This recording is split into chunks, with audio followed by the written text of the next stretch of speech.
everybody's having a awesome day. I am Jamarl Thomas. I'm your host of the Progressive Soapbox. Let's do the news. Let's go into politics this time. We were talking about stuff kind of around the world for the other issues. So let's come back to politics. Bernie Sanders has said something that was fascinating, and I don't necessarily know if it's gotten the news that it deserves to get, because it will revolutionize the Senate. Meaning, if Sanders gets his way with what he thinks he's going to have to do, the Senate after Sanders will be fundamentally different than the Senate before Sanders. You may even call it AS and BS. You get the joke. It's not a great joke, but you get my point.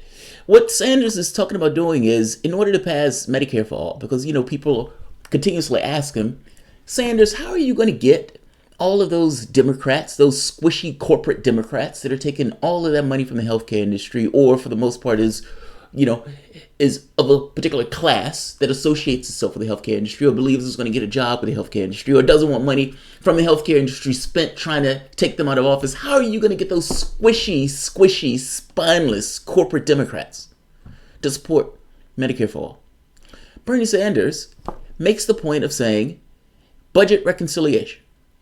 Meaning the way he's going to try to get this through the Senate is budget reconciliation. Now, let's assume that Democrats have the numbers in the House of Representatives. And that even assumes that with the numbers in the House of Representatives, he can get those Democrats to sign on.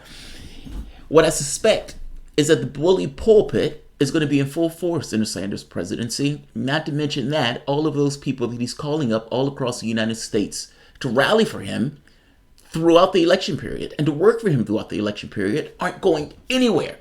All of those people, the million volunteers, and I suspect it's going to be more than that, are going to be his stomping grounds. These are going to be guys calling senators to account, pushing on those senators, sending them messages, calls, pass Medicare for all, pass Medicare for all. They're going to be a somewhat stomping army to get Sanders' mission accomplished. But the Senate is a certain sticking point. Budget reconciliation. Now, if you remember during the Obamacare debate, people were saying there's no way you're going to be able to get Obamacare passed, especially after, what is his name? The guy from Massachusetts comes in office. And he's the one vote that Republicans need in order to put their thumb in the eye of Obamacare. But up to that point, Scott something. But whatever. Budget reconciliation process was a process they used to meld the two from the House and the Senate. So it's like to kind of make these bills kind of come together without requiring the 60 vote that the filibuster would encounter. Meaning Sanders, Medicare for all, would of course get a filibuster because it's become the de facto rule that pretty much everything in the Senate gets the filibuster. But the budget reconciliation process somewhat goes around this. But it's very specific to what it is. Sanders is making the point of, look, I don't want to get rid of the filibuster. First point. However, it is the vice president that is ultimately in control of the Senate and can make the Senate rules. And if he deems it okay for the budget reconciliation process to include my Medicare for all bill, then it'd be so. Now, this is a radically different interpretation of what has gone before it. This is not even something that the Republicans had the balls to do. Mind you, I think they would have probably just nuked the filibuster. But in this case, he's saying, no, keep it. But, let me say it this way. His thought was, look, the vice president, whoever that vice president is, if it's going to be a vice president under Bernie Sanders, he will be perfectly okay with the Senate rules being as such as they would allow me to use the budget reconciliation process to pass Medicare for all. As such, we would only need 51 votes. It takes us down from the 60 vote threshold. But understand what this means. Any president that comes after Bernie Sanders can take the same interpretation. And if the Republicans, at the time where they had the numbers, took that interpretation, Mike Pence could have came in and said that getting rid of Obamacare is allowed under the rules of the budget reconciliation process. Ergo, we only need 51 votes, in which case Obamacare would have been toast and Trump care would have been law of the land. It's fascinating. Now, here's the catch.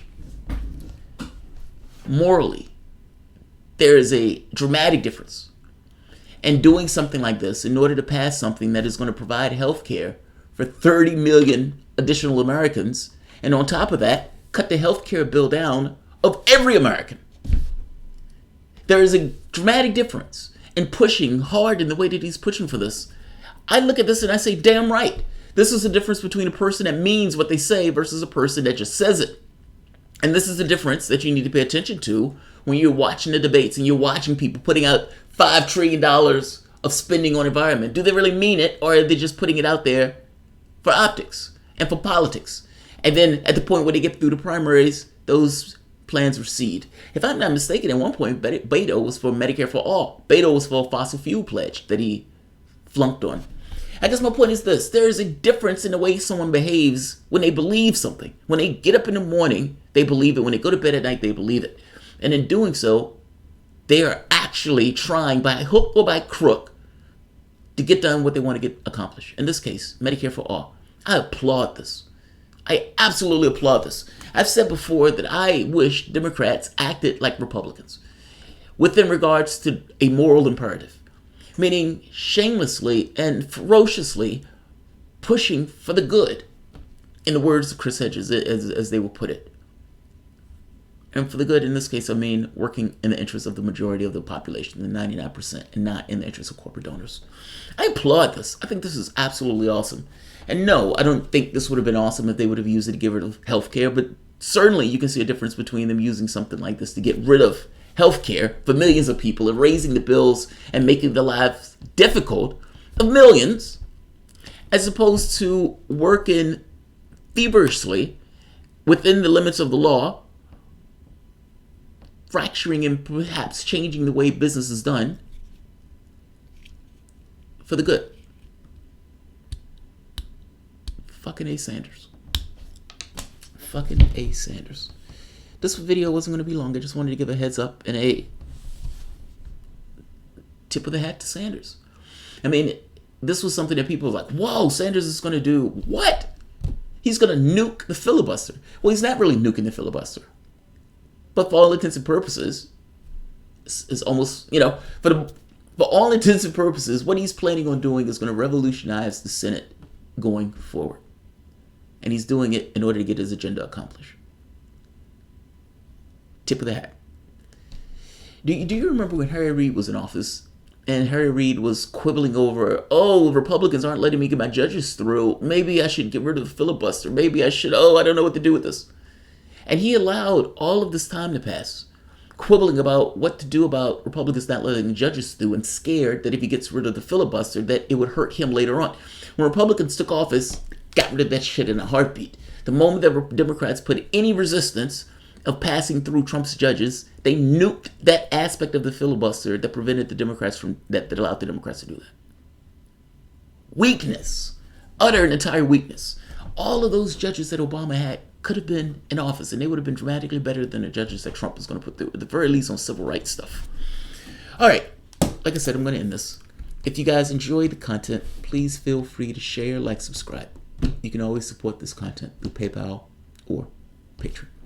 And by the way, even $1 helps. But you get access to additional content. We have patron appreciation shows on Sundays at 1 p.m. And so those shows are reserved purely for the patrons, in addition to whatever additional other content that we put there. So if you find yourself come back here often and you would like to contribute, please think about it. All right, guys. You all have a good one. I'll see you guys in maybe 30 minutes or so. I have like a list of shows. And it looks like the plans that we have for the day, my wife and I are following through. So that means it's going to be a day of doing the news. So I'll see you guys in a few. Thanks all.